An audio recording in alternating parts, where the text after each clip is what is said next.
En las afueras de Oaxaca, donde el sol golpea la tierra hasta agrietarla, y el viento arrastra historias de polvo y olvido, se alzan los restos de la Hacienda Mendoza.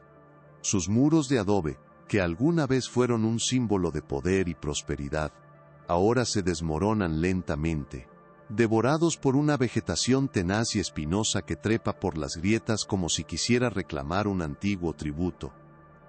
El aire aquí es pesado, impregnado con el aroma dulzón y fantasmal de las flores muertas y la tierra perpetuamente seca. Los lugareños la llaman la Silenciosa, un nombre ganado a pulso a lo largo de un siglo de un mutismo antinatural, una quietud que no es de paz sino de ausencia. No hay canto de pájaros al amanecer ni el zumbido de insectos al atardecer. Solo el susurro del viento que se cuela por las ventanas vacías, un sonido que los ancianos juran que a veces se modula en lamentos humanos. Es el eco de una leyenda local, una advertencia transmitida en voz baja de generación en generación. La leyenda de los susurros de la cosecha, un cuento sombrío sobre las almas de los trabajadores que, durante los años turbulentos que siguieron a la revolución, simplemente se desvanecieron de los campos de agave sin dejar rastro, como si la propia tierra se los hubiera tragado. Los ancianos del pueblo, con la piel curtida como el cuero viejo y los ojos llenos de una memoria que se niega a morir, todavía advierten a los jóvenes que no se acerquen a la Silenciosa durante la luna nueva. Cuentan que en esas noches sin luz, cuando la oscuridad es absoluta, los lamentos ahogados emergen del suelo reseco, sonidos de angustia que parecen viajar a través de las raíces de los magueyes silvestres. La historia oficial, la que se encuentra en los escasos registros de la época, atribuye estas desapariciones a la violencia revolucionaria, a las vendetas entre facciones, o al simple éxodo de hombres en busca de una vida mejor lejos del yugo de los hacendados. Pero la memoria oral del pueblo se aferra a una verdad más oscura y visceral. Hablan no de política ni de guerra, sino de una maldad arraigada en el corazón mismo de la hacienda, una deuda de sangre que la tierra nunca olvidó. Para ellos, los desaparecidos no huyeron, fueron cosechados. Sus nombres se perdieron en la burocracia, sus familias se dispersaron con el tiempo, pero su ausencia dejó una cicatriz en el paisaje, un vacío que el folclore se ha encargado de llenar con el terror respetuoso, que solo las verdades no contadas pueden inspirar. Lejos de los campos resecos y las leyendas susurradas, en el silencio casi monástico del Archivo Judicial de Oaxaca, el historiador Mateo Soler pasaba sus días inmerso en un pasado de papel y tinta. Mateo no era un cazador de fantasmas ni un buscador de emociones macabras.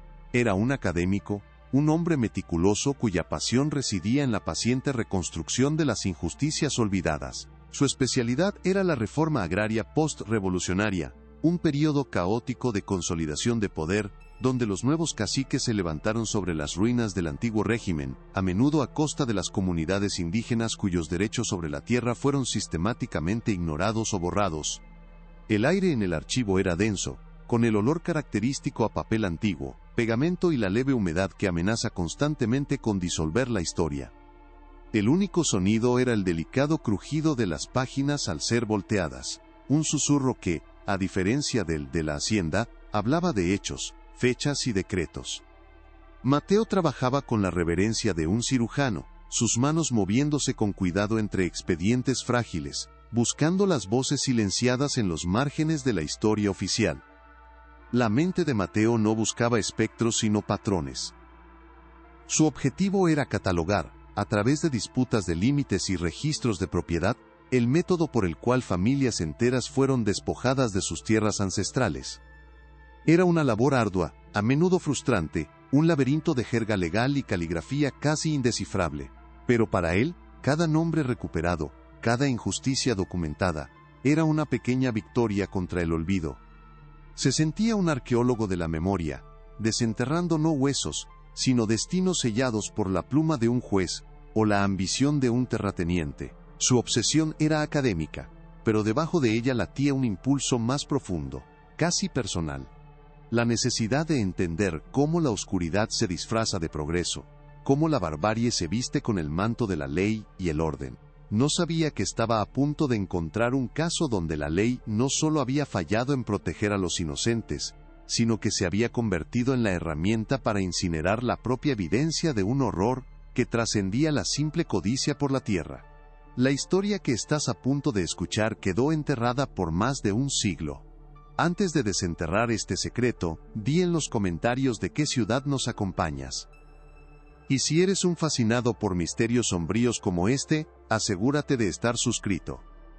Fue en una tarde de otoño de 2021, mientras catalogaba una sección de documentos dañados por un antiguo incendio en el sótano del archivo, que el destino intervino. Encontró una caja de madera olvidada, con los bordes carbonizados y una etiqueta de latón casi ilegible, que simplemente decía, varios 1920 a 1925. La mayoría de su contenido era inservible, una masa de papel quemado y fusionado por el calor y el agua de los bomberos de antaño.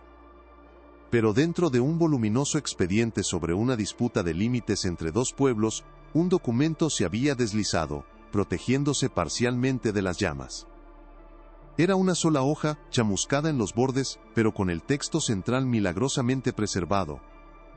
El papel era de un tipo diferente, más grueso, oficial. Mateo la extrajo con la delicadeza de quien maneja una reliquia. El aire pareció escaparse de sus pulmones mientras leía la orden.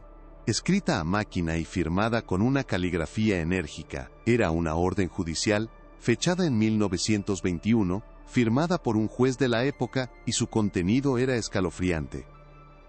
Decretaba la inmediata destrucción por fuego de todos los registros, testimonios y evidencias físicas relacionados con el caso de la familia Mendoza, por ser considerados una amenaza directa a la paz social y la moral pública de la región. Mateo sintió un frío recorrerle la espalda, un escalofrío que nada tenía que ver con la humedad del sótano. Releyó la frase una y otra vez, una amenaza a la paz social y la moral pública. ¿Qué clase de crimen podría ser tan atroz como para que el propio sistema legal decidiera quemarlo, borrarlo de la existencia en lugar de enfrentarlo? El historiador en él se encendió con una curiosidad febril. La destrucción de archivos era el pecado capital para alguien como él. Era un acto de violencia contra la verdad misma. Con el corazón latiéndole con fuerza, giró la frágil hoja, y entonces lo vio. En el reverso, escrito a toda prisa con una pluma temblorosa, como una nota clandestina añadida en el último momento, había una breve lista, encabezada por una sola palabra, desvanecidos. Seguían 7 nombres, todos de varones, todos con apellidos comunes en las comunidades indígenas de la zona. En ese instante, su investigación académica sobre la reforma agraria murió. Algo mucho más oscuro había emergido de las cenizas. Sosteniendo esa única hoja de papel, Mateo comprendió que no había tropezado con una simple disputa de tierras, sino con la llave de un sepulcro sellado por la propia justicia. Un misterio que había esperado 100 años en la oscuridad para que alguien tuviera el valor de volver a encender la luz.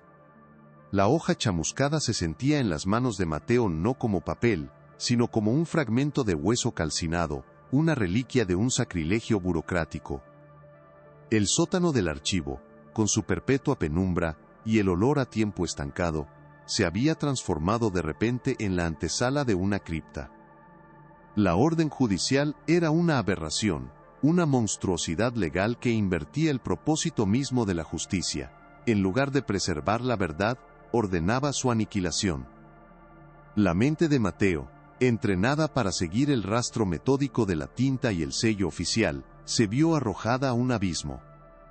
¿Qué horror podría haber engendrado la familia Mendoza para que un juez, un pilar del orden social, decidiera que la memoria era más peligrosa que el crimen mismo? La lista de nombres en el reverso, garabateada con una urgencia que casi perforaba el papel, era el único testamento que había sobrevivido al fuego.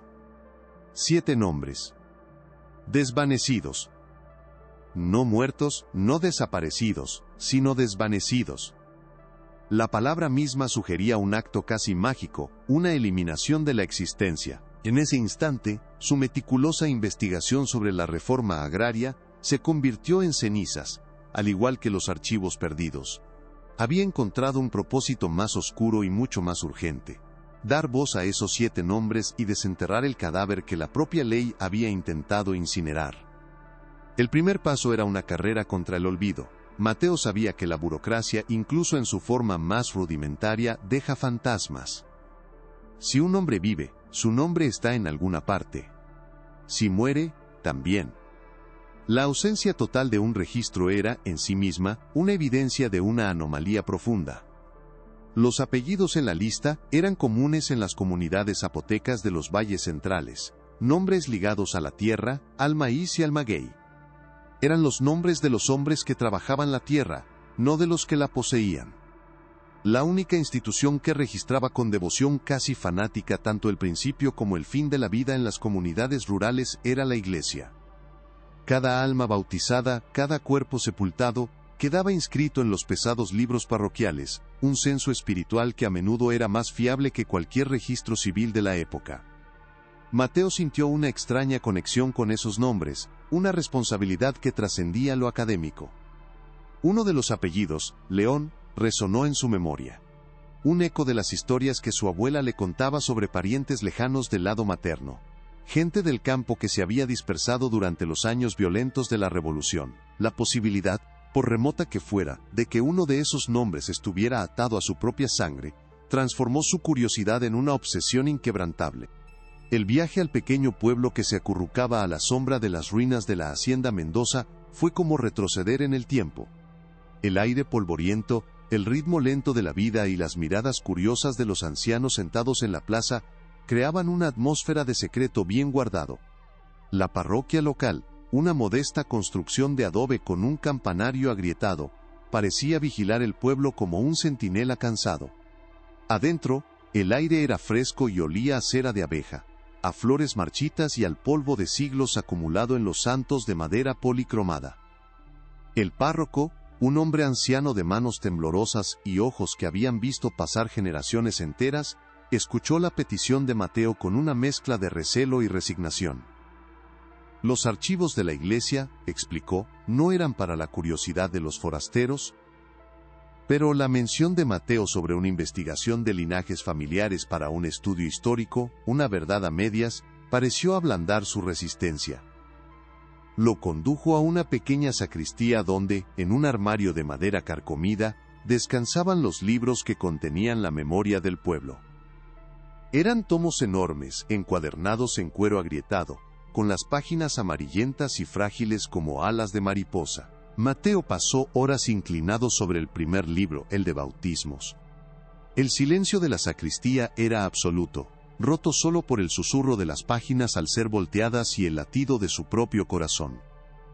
La caligrafía de los sacerdotes de antaño era un desafío, un torbellino de florituras y abreviaturas. Buscó el primer nombre de la lista, Pascual Cruz, y allí estaba, bautizado en 1898, hijo de campesinos de una aldea cercana. La tinta, aunque desvaída, era una prueba irrefutable de su existencia. Un hombre había nacido, había sido nombrado, había sido reconocido ante Dios. Uno por uno, encontró a los demás. Juan Morales, bautizado en 1901. Felipe Santiago, en 1895. Todos ellos, los 7 nombres de la lista maldita, aparecieron en las páginas del libro de la vida, sus existencias ancladas en la historia por una gota de tinta. Un escalofrío recorrió a Mateo. No eran fantasmas, no eran leyendas, eran hombres de carne y hueso. La sensación de triunfo, sin embargo, fue efímera. Un preludio a un descubrimiento mucho más siniestro. Con las manos temblando ligeramente, abrió el siguiente tomo, el libro de defunciones, y comenzó la búsqueda de sus finales. La búsqueda en los registros de defunción fue una inmersión en el silencio. Mateo revisó el año 1921, la fecha de la orden judicial, con una atención febril. Luego, 1922, 1923, y así sucesivamente, avanzando década por década.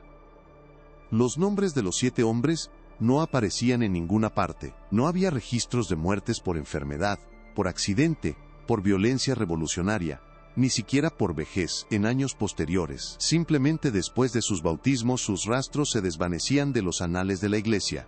Era una imposibilidad estadística, un vacío antinatural. Para la historia oficial, para la memoria de Dios registrada en esos libros, esos 7 hombres habían dejado de existir. Mateo se recostó en la silla de madera, el aire frío de la sacristía pareciendo de pronto mucho más gélido. Comprendió entonces el verdadero significado de la palabra desvanecidos. No era una metáfora, era una descripción literal de lo que les había sucedido en el plano burocrático. Alguien, con un poder inmenso, no solo les había quitado la vida, sino que también había logrado borrar la evidencia misma de sus muertes, arrancándolos del tejido de la historia. La Iglesia no los había enterrado porque, oficialmente, nunca murieron. Y si no murieron, ¿qué les había pasado? Con la certeza de que las víctimas eran reales y su desaparición había sido sistemáticamente ocultada, Mateo centró toda su atención en el otro nombre del documento, Mendoza. De regreso en la comodidad controlada del Archivo Judicial de Oaxaca, se sumergió en los registros públicos de principios del siglo XX, buscando reconstruir la figura de don Ignacio Mendoza. Lo que encontró fue la imagen de un hombre impecable, casi un santo secular. Los periódicos de la época lo aclamaban como un pilar de la reconstrucción postrevolucionaria. Un hacendado visionario que había modernizado sus campos de agave, trayendo una prosperidad sin precedentes a la región. Era un benefactor de la Iglesia, financiando la restauración de capillas y donando generosamente a orfanatos. Su nombre aparecía constantemente asociado a palabras como progreso, piedad y orden. Las fotografías lo mostraban como un hombre de aspecto severo pero digno, con un bigote cuidado y una mirada penetrante que parecía mirar directamente al futuro de México. Era la encarnación del nuevo cacique, un hombre que había sobrevivido a la tormenta de la revolución y había emergido más fuerte, un patriarca que gobernaba sus tierras con una mezcla de autoridad paternalista y eficiencia capitalista. La disonancia entre la reputación pública de don Ignacio y la orden judicial secreta que ordenaba quemar los archivos de su caso era ensordecedora. Mateo sentía que estaba mirando dos realidades superpuestas. Por un lado, el ciudadano modelo, el constructor de la nueva Oaxaca. Por el otro, un monstruo cuyo crimen era tan indecible que amenazaba la paz social y la moral pública. ¿Cómo podían ambas imágenes pertenecer al mismo hombre? La mente de Mateo barajaba hipótesis. ¿Fue don Ignacio víctima de una conspiración política, un enemigo tan poderoso que pudo fabricar un crimen atroz para destruirlo y luego borrar la evidencia para evitar un escándalo? ¿O, la posibilidad más escalofriante, era su fachada de piedad y progreso la máscara perfecta, una que le permitía operar en la oscuridad con total impunidad, protegido por su propia influencia y la gratitud de la sociedad, que se beneficiaba de su prosperidad? El historiador en él buscaba una explicación lógica, política o económica. Pero el hombre que había sostenido la lista de los desvanecidos sentía una verdad más visceral, una que apuntaba a una oscuridad que no podía medirse en hectáreas de tierra o pesos de plata. La investigación parecía haber llegado a un callejón sin salida. Tenía los nombres de las víctimas y la identidad del principal sospechoso, pero el puente que los unía había sido reducido a cenizas por orden de un juez. Necesitaba un nuevo tipo de fuente, un documento que hubiera escapado al fuego, algo personal, algo no oficial. Durante semanas, se dedicó a rastrear el destino de los bienes de la familia Mendoza después de su declive. Décadas más tarde, la hacienda había caído en la ruina, pero ¿qué había pasado con sus registros, sus papeles, su historia interna? Fue en la bibliografía de una tesis doctoral olvidada sobre la economía del mezcal donde encontró una pista. Una simple nota a pie de página mencionaba que una colección de libros de contabilidad de la Hacienda Mendoza, que abarcaba desde 1910 hasta 1930, había sido donada a la biblioteca de una pequeña universidad estatal en los años 70. No era un diario, no era una confesión, pero era algo. Era un rastro de papel que el fuego no había tocado. La biblioteca de la universidad era un lugar modesto y con poco personal. Los libros de contabilidad de la Hacienda Mendoza estaban almacenados en el sótano, olvidados por casi todos. Eran tomos masivos, encuadernados en piel de becerro ya reseca y agrietada por el tiempo. Al abrirlos, un olor a polvo y a contabilidad meticulosa llenó el aire. Las primeras horas de revisión fueron un ejercicio de paciencia y frustración. Página tras página, la misma caligrafía precisa detallaba gastos mundanos, salarios de los jornaleros, compra de semillas, reparación de herramientas, fletes para el transporte del agave. Era el pulso burocrático y monótono de una empresa agrícola. Mateo comenzó a sentir que había seguido una pista falsa, que estos libros no contenían más que números y transacciones comerciales. La oscuridad que buscaba no se reflejaba en las columnas de débitos y créditos. Estaba a punto de rendirse cuando una idea cruzó su mente, una estrategia nacida de la desesperación. En lugar de buscar un crimen explícito, buscaría anomalías, gastos que no encajaran en el ritmo normal de la hacienda. Fue entonces cuando el horror comenzó a revelarse, no en una confesión escrita, sino en la fría lógica de la contabilidad. Mateo comenzó a buscar patrones, cruzando las fechas aproximadas de las desapariciones, inferidas por el período de la orden judicial, con las listas de compras de la hacienda, y entonces lo encontró. Unos días antes de la primera desaparición probable, en la primavera de 1920, había un registro de una compra inusualmente grande de cal viva. Mateo sintió un nudo en el estómago. Sabía perfectamente para qué se usaba la cal viva en contextos clandestinos, para acelerar la descomposición de la materia orgánica y neutralizar los olores. Era la herramienta de quien quiere hacer desaparecer un cuerpo. Siguió buscando, con el corazón latiéndole con fuerza. Encontró otro patrón. Antes de cada una de las 7 desapariciones que podía estimar, había una compra similar de cal. Pero eso no era todo. Junto a la cal, aparecían otras compras extrañas, registradas con la misma precisión burocrática. El libro de contabilidad se había convertido en el diario de un asesino en serie. En varias ocasiones, coincidiendo con el patrón de la cal, la hacienda adquiría herramientas que no tenían cabida en la agricultura. La entrada decía claramente: herramientas de carnicero, compradas a un proveedor especializado en la ciudad de Oaxaca, no al herrero local. Sierras para hueso, cuchillos de despiece, hachas pesadas. La imagen que se formaba en la mente de Mateo era tan grotesca que tuvo que detenerse y respirar hondo. El olor a papel viejo del sótano de repente se sentía sofocante, como el aire de un matadero. La evidencia era circunstancial, pero el patrón era innegable y escalofriante. Don Ignacio Mendoza, el pilar de la sociedad, no solo compraba cal para deshacerse de cuerpos, sino que también adquiría un arsenal de carnicero para procesarlos. El crimen no había sido un simple asesinato, un disparo en la oscuridad del campo. Había sido algo mucho más íntimo, metódico y brutal. La pieza final y más extraña del rompecabezas apareció en las mismas listas de compras. Intercaladas entre los gastos de herramientas y productos químicos, había adquisiciones de hierbas y plantas raras, registradas no por su nombre botánico en español, sino por sus nombres indígenas, algunos de los cuales Mateo apenas reconocía de sus estudios antropológicos. Eran plantas asociadas en el sincretismo local no con la curación, sino con rituales de protección, de atadura espiritual o de comunicación con el inframundo. Copal negro, flor de pericón recolectada fuera de temporada, raíces de plantas que se decía que solo crecían cerca de cuevas sagradas. La presencia de estos elementos transformaba la naturaleza del crimen. Ya no era solo un asesinato en serie con el fin de eliminar trabajadores problemáticos. La combinación de la carnicería metódica y la parafernalia ritual sugería una motivación mucho más oscura y demente.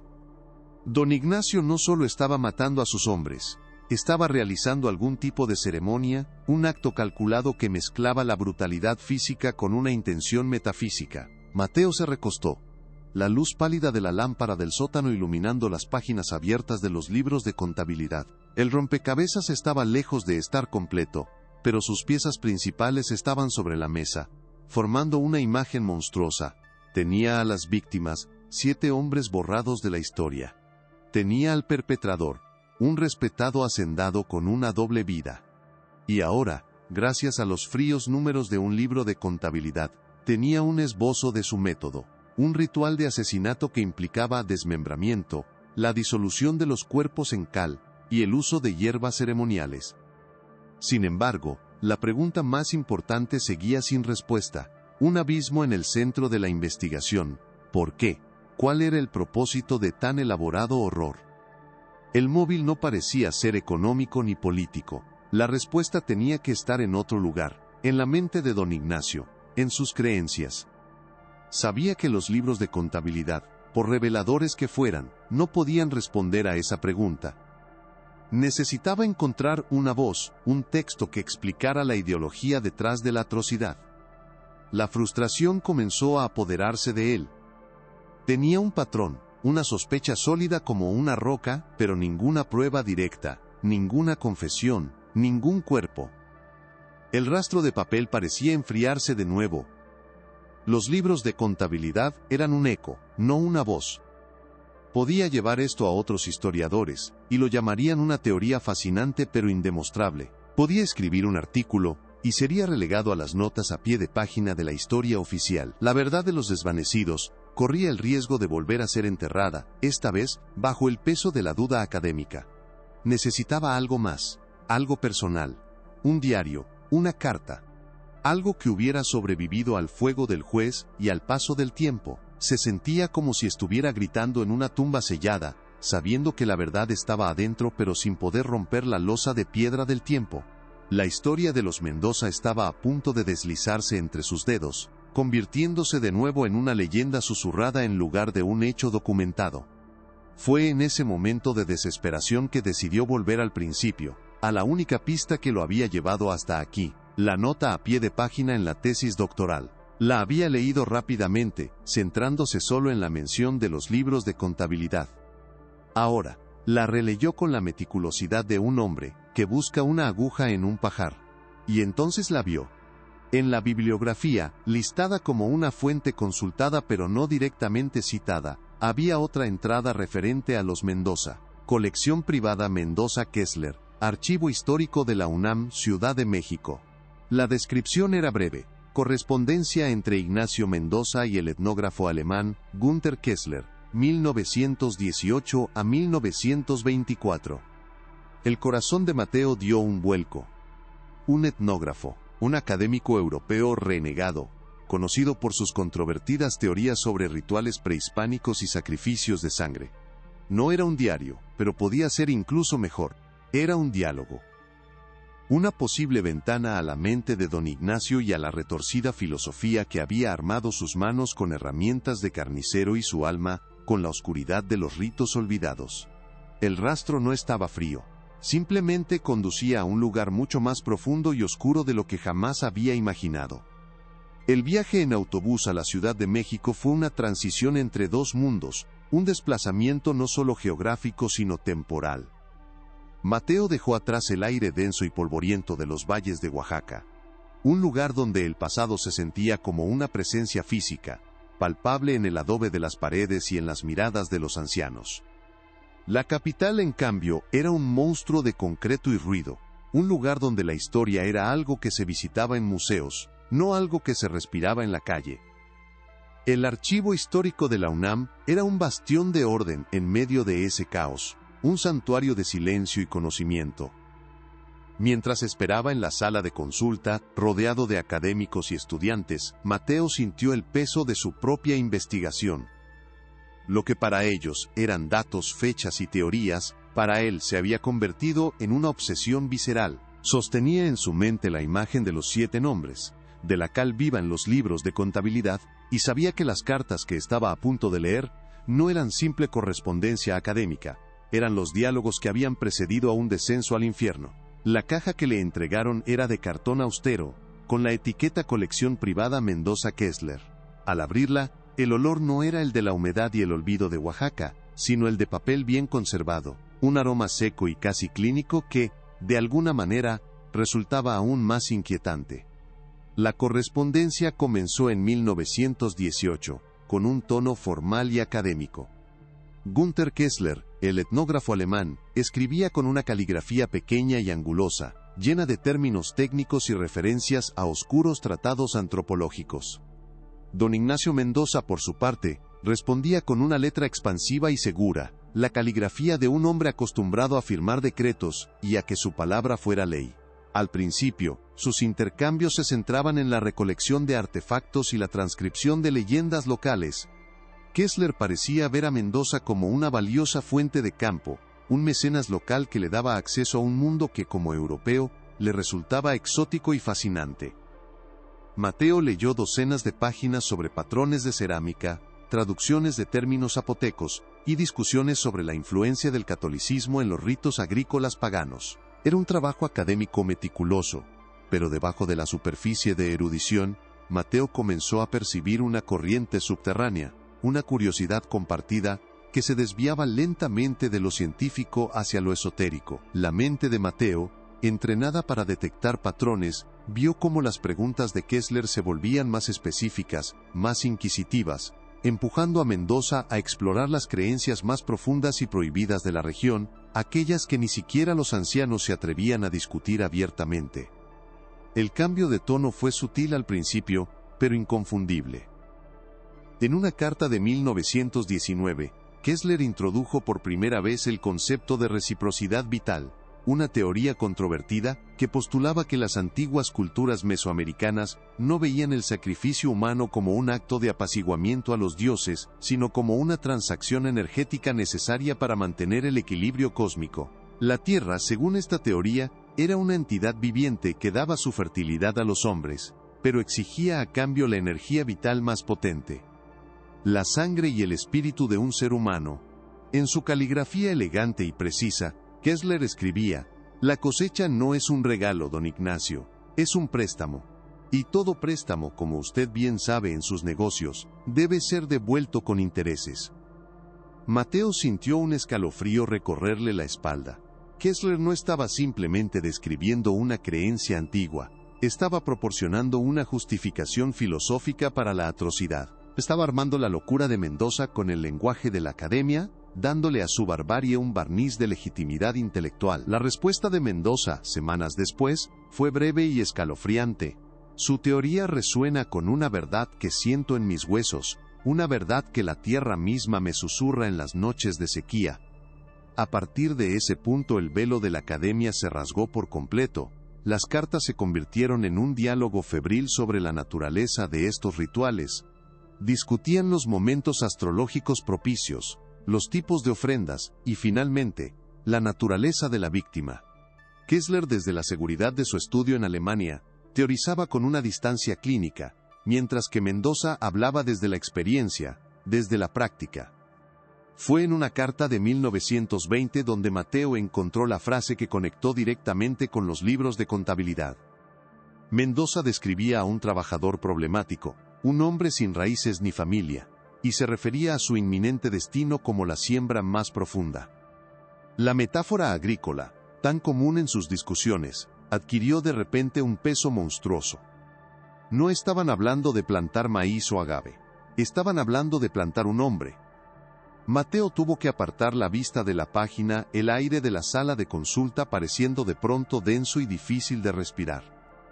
La imagen de las herramientas de carnicero y los sacos de cal viva se superpuso a la elegante caligrafía de Mendoza, creando una disonancia que le revolvió el estómago. El horror no era solo el acto en sí, sino la racionalización fría y metódica que lo precedía.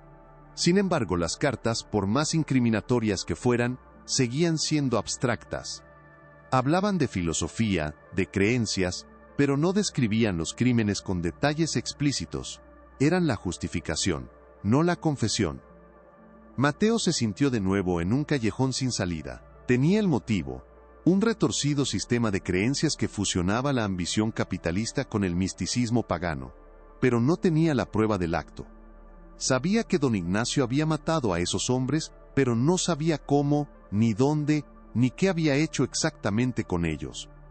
La correspondencia terminaba abruptamente en 1924, sin ninguna explicación. Frustrado, Mateo se preguntó qué había podido detener este intercambio de ideas macabras.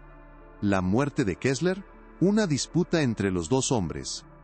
¿O, la posibilidad más probable, el escándalo que había llevado al juez a quemar los archivos en 1921 había asustado a Mendoza, obligándolo a cortar lazos con su mentor intelectual? La respuesta, una vez más, parecía haberse convertido en cenizas. La verdad estaba incompleta, un esqueleto al que le faltaban los huesos más importantes. Fue entonces cuando la mente de Mateo se desvió del perpetrador al encubridor. Si no podía encontrar la confesión de Mendoza, tal vez podría encontrar la justificación del juez Ramiro de la Fuente, porque un hombre de ley tomaría una medida tan drástica y extralegal como quemar un expediente completo. La protección de una familia poderosa era una explicación, pero parecía insuficiente para justificar un acto tan extremo, una amenaza a la paz social y la moral pública. La curiosidad de Mateo se transformó en una nueva línea de investigación. Durante semanas, se dedicó a rastrear el legado del juez de la Fuente. Descubrió que había muerto sin hijos, y que su sobrina nieta, una anciana que vivía en Puebla, había donado todos sus papeles personales a una pequeña sociedad histórica local años atrás. Era una posibilidad remota, una aguja en un pajar de documentos olvidados. Pero era la única pista que le quedaba. El viaje a Puebla fue un acto de fe, un último intento desesperado de encontrar una voz que hubiera sobrevivido al fuego. La sociedad histórica era poco más que una habitación polvorienta en el segundo piso de un edificio municipal. El archivero, un voluntario jubilado, se sorprendió de que alguien estuviera interesado en los papeles de un juez provincial de hacía un siglo. Le entregó a Mateo una única caja de cartón, llena de escrituras de propiedades, fallos judiciales menores y correspondencia personal. Mateo pasó 2 días revisando cada documento, sintiendo cómo la esperanza se desvanecía con cada página irrelevante que pasaba. Y entonces, en el fondo de la caja, lo encontró. No era un documento oficial, sino un pequeño diario personal, encuadernado en cuero negro y desgastado por el uso. La primera mitad del diario estaba llena de anotaciones mundanas, escritas con una caligrafía firme y ordenada. Pero al llegar al año 1921, la letra cambiaba drásticamente. Se volvía errática, casi ilegible, las palabras apretadas unas contra otras como si hubieran sido escritas con una prisa febril. El juez lo anotó en su diario, las palabras temblorosas llenando la página. Hoy he mirado al abismo, y el abismo me ha devuelto la mirada desde el corazón de la tierra oaxaqueña. El diario del juez de la Fuente no era un registro de procedimientos legales, sino una confesión aterrorizada. Describía cómo un joven médico rural llamado Elías Varela, recién llegado al pueblo cercano a la hacienda Mendoza, se había presentado en su despacho una noche, pálido y temblando de forma incontrolable. El doctor Varela había encontrado algo mientras cazaba en las colinas que bordeaban la propiedad de los Mendoza. Un cuerpo, o más bien, lo que quedaba de él, parcialmente enterrado en una tumba poco profunda.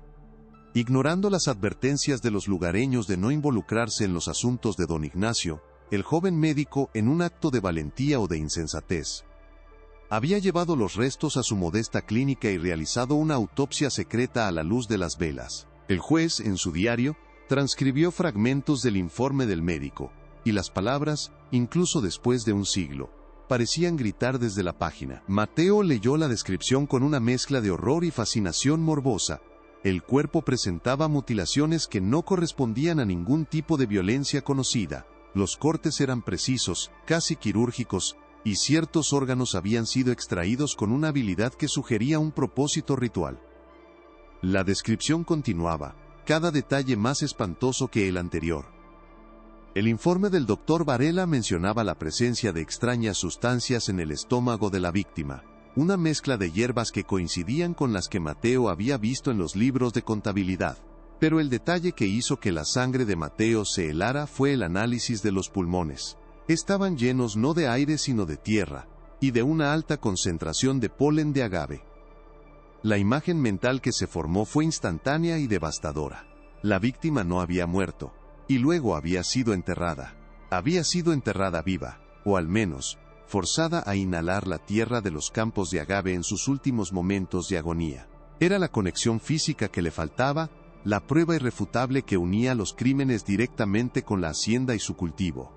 El juez describió en su diario cómo había confiscado el informe del médico, ordenándole que olvidara lo que había visto si valoraba su vida. El joven doctor Varela, según una nota posterior, abandonó el pueblo a la semana siguiente y nunca más se supo de él. Pero el horror del juez no terminaba con la descripción del asesinato. Ese era solo el primer nivel del infierno. En las páginas siguientes, El juez de la Fuente detallaba su confrontación con la familia Mendoza. No se enfrentó directamente a don Ignacio, sino a sus abogados, hombres poderosos con conexiones en la capital. Esperaba negaciones, amenazas, intentos de soborno. En cambio, lo que recibió fue algo mucho peor: una admisión silenciosa y la presentación de un objeto que cambiaría su vida para siempre. Los abogados, con una solemnidad casi religiosa, le mostraron lo que llamaban el Códice de la Familia. El juez lo describió en su diario como un libro antiguo, encuadernado en piel, que no parecía de ningún animal conocido, con páginas de papel amate cubiertas de una escritura que mezclaba el náhuatl, el latín, y símbolos astrológicos desconocidos. No era un artefacto prehispánico auténtico, sino una creación sincrética, una blasfemia que pervertía tanto la sabiduría indígena como la tradición europea. Era el grimorio personal de la familia Mendoza. Fue en ese códice donde el juez encontró la verdad completa, la revelación de doble fondo que lo quebró. Don Ignacio no estaba simplemente cometiendo asesinatos en serie. Estaba llevando a cabo, con una meticulosidad demente, un antiguo rito que él creía que garantizaría la prosperidad eterna de su linaje. El códice detallaba un procedimiento llamado entierro anímico. La creencia era que, al sacrificar a un hombre en un punto específico de la tierra y enterrar partes de su cuerpo en lugares clave de la propiedad, su alma quedaba atada a ese lugar. El espíritu de la víctima, en lugar de trascender, se convertía en un guardián espectral, una fuente de energía vital, que nutriría la tierra y protegería la fortuna de la familia contra cualquier mal. Los 7 hombres no fueron asesinados por ser problemáticos o por sadismo. Fueron elegidos como ingredientes para un hechizo de magia negra, sacrificados para convertirse en los pilares invisibles sobre los que se construiría la riqueza de los Mendoza. El juez transcribió un pasaje del códice, su letra casi un garabato ilegible por el temblor. Sus almas serán las raíces de mi casa, su angustia, el agua que riegue mis campos, su silencio el muro que proteja a mis hijos. El diario del juez reveló entonces el verdadero motivo de la quema de los archivos. No fue para proteger a la poderosa familia Mendoza de un escándalo de asesinato. Fue por un terror puro y supersticioso. El juez de la Fuente, un hombre de lógica y de ley, se convenció de que la magia de don Ignacio era real. En las últimas páginas de su diario, describía pesadillas, la sensación de ser observado, un frío antinatural que parecía emanar de cualquier documento relacionado con el caso. Ordenó quemar todo, no para sepultar un crimen, sino en un intento desesperado de realizar un exorcismo burocrático, de destruir los objetos físicos que él creía que estaban contaminados por un mal que trascendía lo humano. Quemó los archivos para contener lo que él consideraba una plaga espiritual, aterrorizado de que la locura de Mendoza fuera contagiosa. La frase amenaza a la paz social y la moral pública no se refería al escándalo, sino a la propia existencia de una creencia tan monstruosa. Mateo cerró el pequeño diario de cuero. La habitación polvorienta de la Sociedad Histórica de Puebla se sentía ahora como una cámara funeraria. Finalmente, lo entendía todo. El rompecabezas estaba completo. Tenía los nombres de las víctimas, la prueba de su existencia, y la evidencia de su eliminación de los registros. Tenía los libros de contabilidad, que detallaban el método frío y calculado de la carnicería y la desaparición.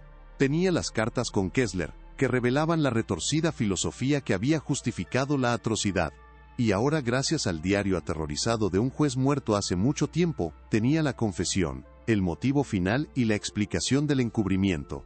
El cuadro del horror era completo y más oscuro de lo que jamás hubiera podido imaginar.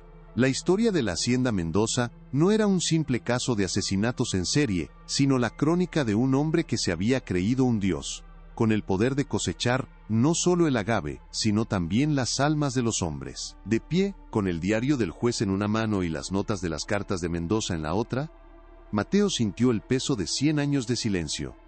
Todas las piezas estaban sobre la mesa, y todas apuntaban en una única dirección. De vuelta a Oaxaca, de vuelta a la tierra agrietada y a los muros desmoronados de la hacienda que los lugareños llamaban La Silenciosa.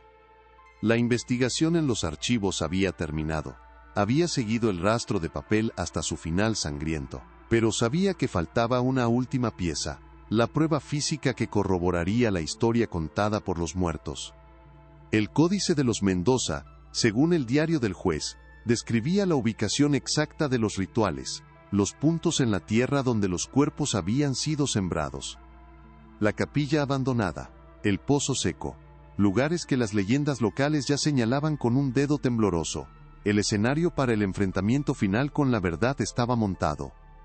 La búsqueda de la verdad ya no estaba en la tinta y el papel, sino bajo la piedra y la tierra. El regreso a Oaxaca fue un descenso.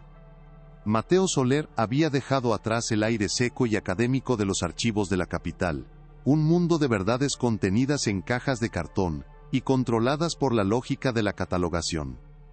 Ahora, el aire que respiraba era denso, cargado con el polvo de una historia que no estaba muerta, sino que latía bajo la tierra agrietada como un corazón enfermo. Ya no era un simple historiador.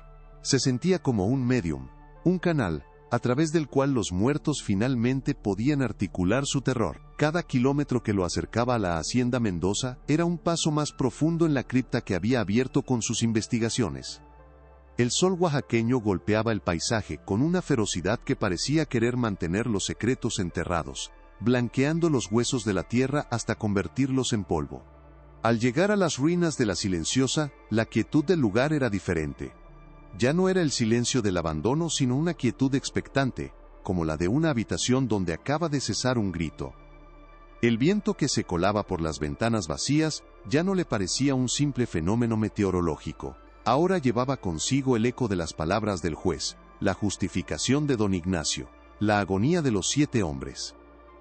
Su propósito ya no era intelectual, sostenía el peso de una verdad que exigía, no solo ser contada, sino ser confrontada en el mismo lugar donde había sido concebida y ejecutada. La capilla abandonada se erigía como un monumento a la perversión. Sus muros de adobe, que alguna vez debieron resonar con salmos y oraciones, ahora parecían absorber el sonido, creando una atmósfera sofocante. Las estatuas de los santos, decapitadas por el tiempo y el vandalismo, lo observaban desde sus nichos como testigos mudos de una profanación que iba más allá de la simple iconoclasia. El aire dentro era notablemente más frío, un frío que no provenía de la sombra, sino que parecía emanar del propio suelo de piedra. Mateo caminó con la reverencia de quien pisa una tumba, sus pasos resonando en el silencio opresivo. Sus ojos se fijaron en el altar, una losa de piedra maciza que, según las notas aterrorizadas del juez de la fuente, ocultaba la entrada al infierno personal de don Ignacio. Con manos temblorosas, buscó el mecanismo descrito en el diario, una baldosa suelta en la base, que al ser presionada, liberaría un contrapeso oculto. La encontró. Al empujarla, un sonido grave y prolongado de piedra raspando contra piedra, rompió el silencio de un siglo. Lentamente la pesada losa del altar se deslizó hacia un lado, revelando un rectángulo de oscuridad absoluta. Una ráfaga de aire ascendió desde la abertura, un aliento fétido y antiguo que olía a tierra húmeda, a óxido y a algo más, algo vagamente metálico y orgánico, el olor inconfundible del miedo petrificado. El haz de su linterna cortó la oscuridad como un bisturí, revelando unos toscos escalones de piedra que descendían en espiral. Cada paso hacia abajo era un acto de voluntad, una lucha contra el instinto primordial que le gritaba que huyera. La cripta no era grande, un espacio claustrofóbico excavado directamente en la roca bajo la capilla, pero cada centímetro de sus paredes parecía impregnado de una angustia tangible. Lo primero que iluminó su luz fue un montón de metal oxidado en una esquina. Su mente, entrenada para identificar artefactos, tardó un segundo en procesar las formas. No eran herramientas agrícolas. Eran las sierras para hueso, los cuchillos de despiece y los pesados cuchillos de carnicero de los libros de contabilidad, sus filos corroídos por el tiempo y manchados con una pátina oscura que no era solo óxido. Cerca de allí, esparcidos por el suelo, había jirones de tela podrida, los restos de pantalones de manta y camisas de jornalero, la última vestidura de los desvanecidos. Y entonces, dirigió la luz hacia la pared del fondo. El aire se le escapó de los pulmones en un silbido ahogado. Allí estaban 7 nombres, tallados en la piedra con una mano torpe pero decidida. Pascual Cruz, Juan Morales, Felipe Santiago. Uno tras otro, la lista completa. y junto a cada nombre, un símbolo astronómico, la macabra firma astrológica que marcaba la fecha de su siembra en la tierra.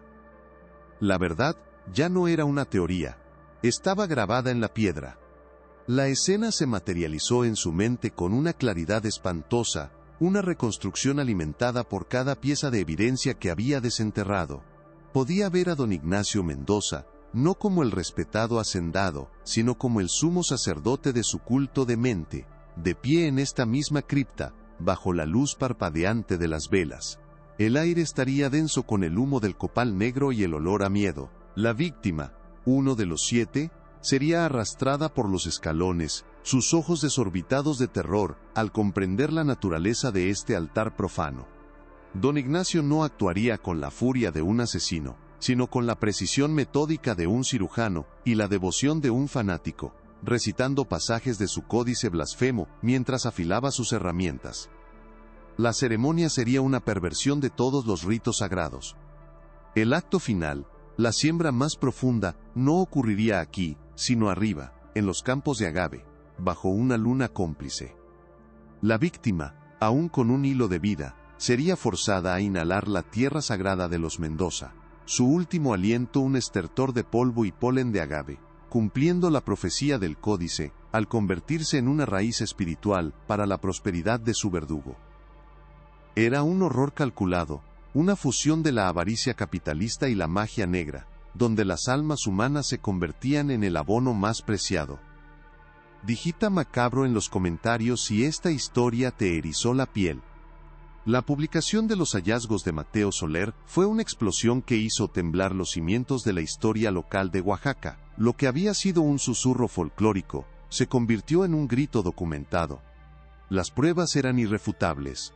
La orden judicial quemada, los registros parroquiales, los libros de contabilidad, las cartas con Kessler, y finalmente, la confesión del juez y la evidencia física de la cripta. La historia de los desvanecidos dejó de ser una leyenda para convertirse en una masacre reconocida. En el pequeño pueblo que vivía a la sombra de la silenciosa, el miedo dio paso al luto. La comunidad, liderada por los descendientes lejanos de las familias afectadas, organizó una ceremonia en la entrada de la hacienda. Ya no era un lugar maldito, sino un cementerio sin marcar. Se erigió un modesto monumento con los 7 nombres grabados, devolviéndoles la identidad que les había sido arrebatada. La influyente familia Mendoza, cuyos descendientes aún ocupaban posiciones de poder, se vio acorralada por el peso de la verdad.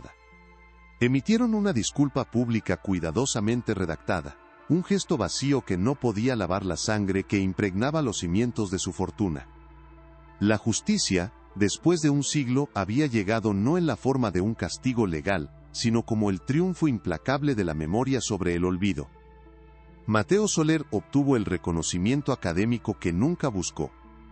Su nombre se asoció para siempre con el caso de los Mendoza, el historiador que le dio voz a los muertos. Pero la victoria tuvo un costo invisible. La paz que antes se encontraba en el silencio de los archivos se había esfumado. Por las noches, en la quietud de su estudio, las imágenes del diario del juez volvían a él. La descripción de los pulmones llenos de tierra, la caligrafía temblorosa de un hombre que había mirado al abismo. Se encontró atormentado por la misma pregunta que había quebrado al juez de la fuente. Al ordenar quemar los archivos, ¿el juez simplemente intentaba proteger a una sociedad frágil de una verdad insoportable?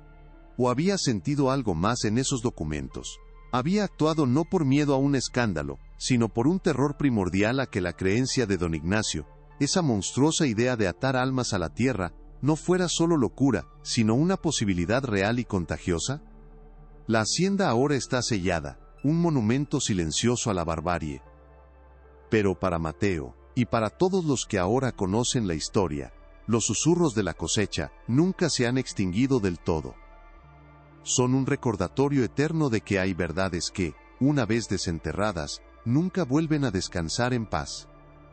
Si la búsqueda de la verdad en este caso te atrapó hasta el final, demuestra tu apoyo dándole un me gusta al video y compartiéndolo con alguien que también adore un buen misterio. Y para no perderte ninguna de nuestras futuras investigaciones en archivos olvidados, suscríbete y activa la campana.